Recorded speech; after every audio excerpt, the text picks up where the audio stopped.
Welcome to Just Break Up, the podcast about love, heartbreak, and all the relationship advice you don't want to hear. My name is Sierra DeMulder. And I'm Sam Blackwell. And today we're going to answer a letter from somebody who is wondering if she should just break up with her very nice boyfriend.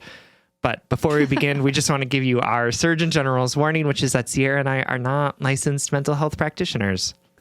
We are definitely not. We are not professionals. We are not trained in any of this. Honestly, if you listen to Monday's episode, I have like a little mini anxiously attached spiral panic attack on air. So make sure to check that one out.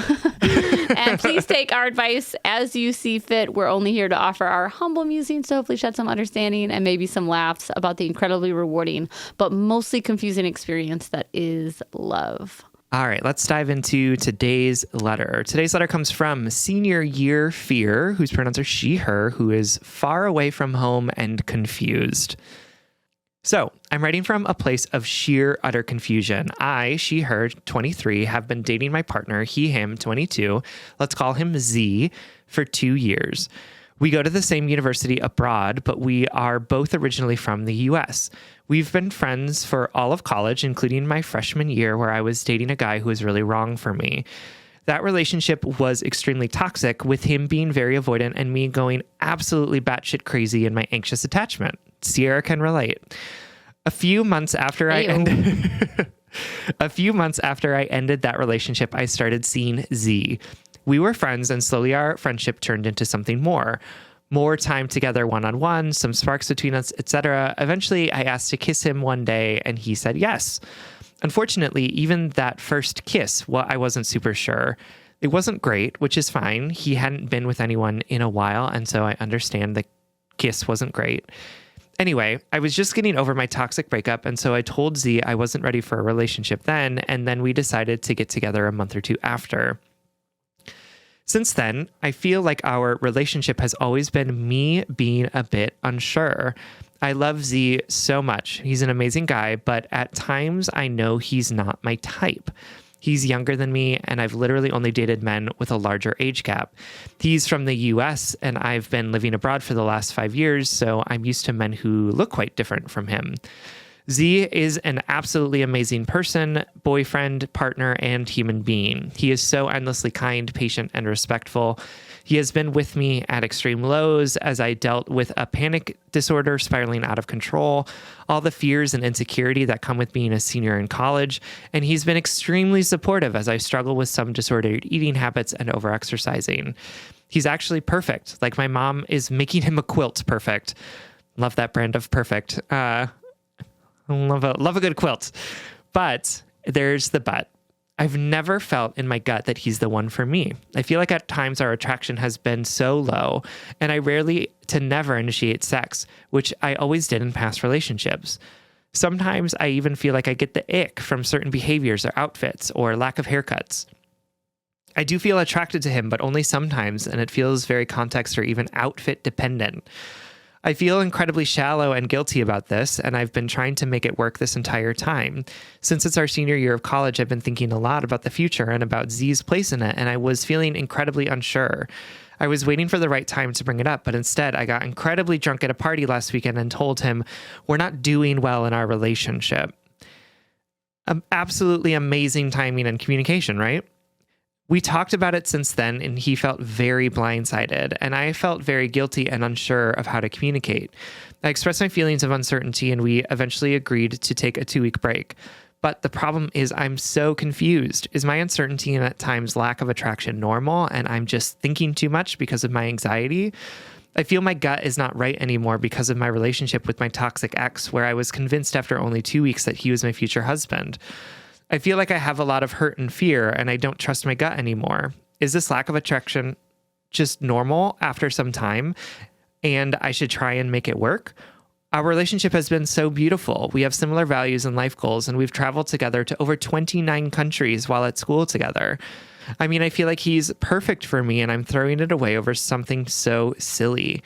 How can I move forward with this, or is my confusion an answer in itself? Should I just break up? Thank you, Sam and Sierra. And like a lot of people say, even just writing this helped me a lot. Thank you. Oh, my darling, thank you for trusting us with this letter and for listening. This is a really difficult place to be in, especially the cusp that you are at in life, your senior year, the time in your life in which you're told to have big plans, and big visions for your future. And looking at this, on paper, good love, good relationship, and saying, I'm not confident in whether or not it is worth carrying into the future with me. Sam and I are going to affirm some of your intuition. We are going to question some of your resistance. But mostly we're just going to offer you some affirmations about what a difficult position you're in on this cusp of deciding whether or not a relationship should move forward or not. But first, we're going to take a very quick break. All right, everyone. Welcome back. Senior year fear. Again, thanks for writing. And like Sierra said before the break, this is such a confusing time of life that you're in. I remember my senior year of college and just being like at a loss of like what my life afterward was going to look like, and like an immense amount of pressure to like find the right career and like have your life in order and like all of this different stuff that was going on. And then add to that you're also feeling this uncertainty about your current relationship and what that means for you and whether or not you can see a future with him. And like, I just deeply empathize with how tricky this particular situation is. And I will say that for me, as somebody who's outside of the morass of confusion that you are clearly experiencing in this moment, yes, it's pretty clear to me that this is not the man for you. I think. And tell me why, Sam. Where are you getting that? Here's the thing. It doesn't sound like you like him that much. Like, it doesn't sound like you're that attracted to him. It sounds like he's really nice and he's different than your toxic ex. And he sounds like a really great friend to you. But, all of the things that you're saying about like, I feel deeply uncertain and have since we started dating mean to me that like, this doesn't feel like the right place for you to be. I will say that like, I think it's okay to be uncertain in relationships. Absolutely. And I think that like, we shouldn't expect absolute certainty the moment we start dating someone, or even like at any point necessarily in our relationships with people. But like, this level of uncertainty is, to me, for me, it's like, this is your gut telling you that this person is deeply nice and kind and a good friend and like a wonderful person, and also like not your person. And you don't want to just date someone because they're nice. You want to date someone because you want to be with them. You envision a future with them. You want to actually like have sex with them. Like all of these different things that don't feel super present here in this relationship, besides the fact that he's a very nice man. And I totally understand, like, it's hard to hurt nice people. Like, he seems like a really wonderful, wonderful person, and will probably be really disappointed by the fact that you want to not date him anymore. And like, it's actually an unkindness to continue dating somebody who you are so deeply uncertain about just because he's kind to you. And to add a couple thoughts to Sam's beautiful ideas, it would be one thing if you were like, I am not attracted to him because I think that I have a different type of sexuality, like where I might be more asexual, or I'm feeling emotionally disconnected, or I don't want to have a ton of sex in my life. But I think the language that you're using implies to Sam and I that you have felt another level of attraction and desire towards other people, and, it's okay to be like, well, I don't get a lot of blank fulfillment from this relationship, but I could see a world in which you wrote us and said, I don't really have a lot of sexual desire for my partner, but it doesn't really bother me. I get so much else out of him. Is it okay? Is that a sign that I should break up? And we would be like, no, you can get whatever you want from your relationship, especially if it makes you happy. But what you're saying to us repeatedly is like, I have known from the beginning, I've had this nagging feeling of like, this person isn't the right person for me in whatever way it manifests. I do think that Sam and I want to push a little gently, or how about this? We want to ask some curious, open-ended questions about what about niceness, or what about your partner is less appealing to you than, say, the more toxic people of your past. You know, I don't know for sure that this is what's happening, but every time I give people permission to leave a good person, I want to make sure that I'm also pointing out that you might not be feeling those high peaks and valleys of the more tumultuous, unstable, toxic relationships from your past. You might not be feeling them in this stable one, right? And that it's not even that I think that you should stay with this person. It sounds like you need permission to break up, right? From what we know. And also, I think Sam and I want to just make sure at the same time you're giving yourself that permission, you're also giving yourself permission, or you're also examining what you're drawn to, what you feel like you're lacking in this person. Like, to be honest, I actually incredibly relate to some of the specifics of this letter. Like, I had a loved one that I thought was so wonderful and so perfect, and I thought I was going to marry him.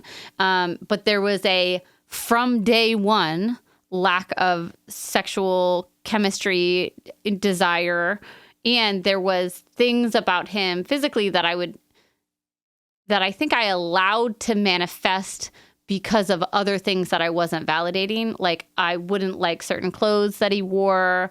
I didn't like that he, like you said, like haircut, like the way he shaved his beard or whatever. And I think that if I had validated my actual feelings, like on a holistic level, like maybe this person isn't right for me because of all the other valid reasons that I'm feeling, I wouldn't fixate on things like clothing. Do you know what I mean? And I think about my wife now, like sometimes when she wears things that like I don't love or whatever, it doesn't make me not want to be with her. You know what I mean? It sort of like right sizes that. If you make space for your other like inner voice, that inner intuition that's saying, don't. I feel like your intuition is saying this person might not be for you, and then there's other little voices in you saying, well, you've seen how bad it can be, so why get rid of a good thing? Or like he's so nice in all these other ways or whatever. I guess this is like my annual reminder that the two options in relationships are to stay together forever or break up. There's no alternative. Sometimes we really come hard with the nihilism on this podcast, and I think that that's really great. Well, why I like that is because it breaks through the nicety fog of that makes breakups really hard. You know, you feel stuck right now because you don't want to break up. You like this person. You have affection for them. You have respect for them. And also, like, there's fear, there's scarcity, there's, these mindsets that tell us that our own assessment of things is not enough of a justification to end a relationship. That was my whole problem. My entire time I was in a relationship, it was like I didn't trust my own feelings of things. For sure. And so I would wait for them to implode in other ways, or I would do things to make the relationships end in other ways. I remember the first time I saw someone in my close life, just they broke up with a long-term partner, and they just had a conversation about it, and they were like, we're not at the right place anymore. We don't know, we're not for each other anymore. And I was like, wow, you just like did that. Like, ironic that 10 years later I would have a podcast called Just Break Up. But like, I remember being in awe that she just knew that in her heart it wasn't right, and she acted upon it, and that was enough permission. Whereas like I'm over here trying to get letters from Congress, trying to get my friends to do it for me. I'm trying to like get every justification outside of just me being like, your opinions are enough. Yeah, absolutely. Yeah, exactly. Yeah. No, I think that that is so true. And I think, I think we associate breakups or like advocating for ourselves as being like selfish or mean, right? Like the idea that you would break up with someone really nice just because like they're not the person for you feels like total cruelty. It's like they didn't deserve this. They're so nice, right? And Yeah. I think what you learned in that relationship for sure is that like actually by not following your own intuition, not understanding that like this wasn't actually the relationship for you, like it was actually unkind that you like tamped all that down and stayed in relationship with someone, right? Like 100%. And I think that that's like true here too. Senior year fear, like if you're not in with this dude, like allow him the space and freedom to go find someone who's going to be all the way in with him, like you're taking up his time, attention, love in this uncertainty, and you not breaking it off because you don't want to like hurt somebody or because he's like so nice is actually like not helping him. Like it's unkind to keep monopolizing his time, affection, and attention when that it's not for you, right? Like it's not yours to be monopolizing. And so like, I want you to look at this idea of a breakup as a service to yourself to actually like go after people and things that you are attracted to and want to be more with and can see yourself with long term, and as like a service to him to not waste his time anymore, right? To not hold on to something that isn't working just because you don't want to say a hard thing to him. Totally. And like that, it sucks. Like, I'm not going to pretend like breaking up is easy. Like I wouldn't know. I've never broken up with anyone, but I understand that it's really challenging. I've only ever been dumped. But I think that it's important to remember that like sometimes those hard things are worth it and actually kinder than just like pretending like the hard thing isn't the thing that we need to do. Yeah, it's true. It's true. And, I think another reason why I want you to just like turn up the volume on your own intuition is I would have done the same thing that you're doing. I would have tamped it down and then I would have written to two strangers and said, tell me how to feel about this. And what I'm going to say to you back lovingly and generously is, what you're feeling, and what you're feeling is enough. It might be confusing. It might be conflicting, but what you're feeling, and only you can take those feelings and process them into action. And it's hard. It is. And we love you. Absolutely. All right, love. All right. Thank you for writing to us. We know that this is difficult, and we're being honest with you because we are like your gay, because we're like your queer besties at brunch, just being like, come on, you can see it, we can see it. Like, let's just call it out. But we also know that it's difficult and challenging, and we're here for you. So thank you for writing. We hope that this helps. We love you. All right, everyone. Thank you so much for listening. All right, everyone. Thank you so much for listening. If you want more content from us, or if you would like access to our monthly office hours, you can support us on Patreon. For as little as $5 a month, you'll get an additional bonus weekly episode, which are like even more unhinged than our main episodes are. They're a lot more about like us as people. So check those out if you're interested. That's patreon.com/justbreakuppod. You can slide into our DMs, send us your favorite relationship memes, but most importantly, you can submit your questions about all matters of the heart at justbreakuppod.com, which is also where you can find our merchandise. Please remember to like, follow, subscribe, give us a 5-star rating and review. This literally keeps our mics on and helps us reach more brokenhearted souls who need two random strangers giving them relationship advice. Just Break Up is a production of Duvid Media, original music, recording, editing, producing all magical things by our good friend Spencer Worth Davis. Make sure to check out his podcasts and his music. And remember, your feelings are enough. They are real. They are difficult. And sometimes they are telling us something that we need to interpret or process or heal from and then let go of. our feelings aren't always telling us the truth, but they are enough. They are important to listen to. They are valid and meaningful. And if all else fails, just break up.